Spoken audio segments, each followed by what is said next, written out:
Ang kwentong ito ay hango sa tunay na pangyayari. September 13, 2024. Yung araw na need ko mag-apartment kasi inimbitahan ako sa birthday party ng ninang ko who lives 9 hours away from my home. Since ako lang naman ang available that time, pinasundo ako ni ninang kay ninong para safe ako makarating doon sa apartment. Gabi na rin nung nakarating kami sa apartment, and yung apartment na yon, tatluhan lang siya. Ang alam ko nun, both apartment, room 101 and 102 are occupied. Kasi may naririnig akong boses and may nakatambay sa labas. Ang kaso, iba yung pakiramdam ko sa room 103 na para bang may biglang dumadagan sa dibdib ko. Nang walang bahala ko yon kasi may kasama naman ako yung kinakapatid ko na nagpumilit sumama na sunduin ako, which is favorite niya ako. Kelly ang pangalan niya. Yung wall namin may butas siya na kasing laki ng piso. Di ko pinasilip kay Kels kasi baka kaanong makita niya sa room na yon. Alams na. Take note, 11 PM na kami nakarating sa apartment and nag-ayos agad kami ng mga gamit namin. Kasi 2 days kami doon.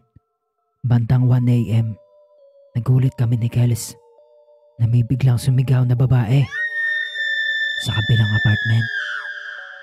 Nakikurious kami parehas ni Kels at sabay kaming napatayo at sumilip kami sa may butas nung wall. Wala akong makita kung hindi color blue or asul. Pinasilip ko kay Kels, blue rin ang nakita niya. Pinalagpas namin at baka typical na household lamang iyon na may misunderstanding. September 14, 2024, 10 AM. Nagising kami ni Kels dahil sa may malakas na bulabog sa pader in between 103 room, which is room namin, at 102. Lumabas na kami ni Kels at sabay nagtanong sa matandang lalaki na nasa around 30 plus na, "Kuya, ano po bang nangyayari dito sa 102? Kagabi pa po namin naririnig na may nagsasakitan. Kawawa naman po yung babaeng sigaw ng sigaw." Sabi naman ni Kels, "Hindi po ba binubugbog yung babae? Grabe na po yung sigaw niya Di-expect namin na ang sagot niya ay sobrang layo sa sinasabi ng lalaki. Ang sabi niya, tandang-tanda ko yung sinasabi niya kasi nakatatak pa rin hanggang ngayon sa akin. Ha? Matagal nang walang nakatira dyan. Since last year pa ata. Yung tumira dyan. Ang tumira dyan kasi noon, mag-asawa. Pinatay ng lalaki yung asawa niyang babae. Sayang nga Maganda yung babae, color blue yung mata." Nagtinginan kami ni Kels. Sabay takbo pabalik sa loob at nag-empake agad ng gamit. Tinawagan namin si Ninong at Ninang at nagpasundo kami.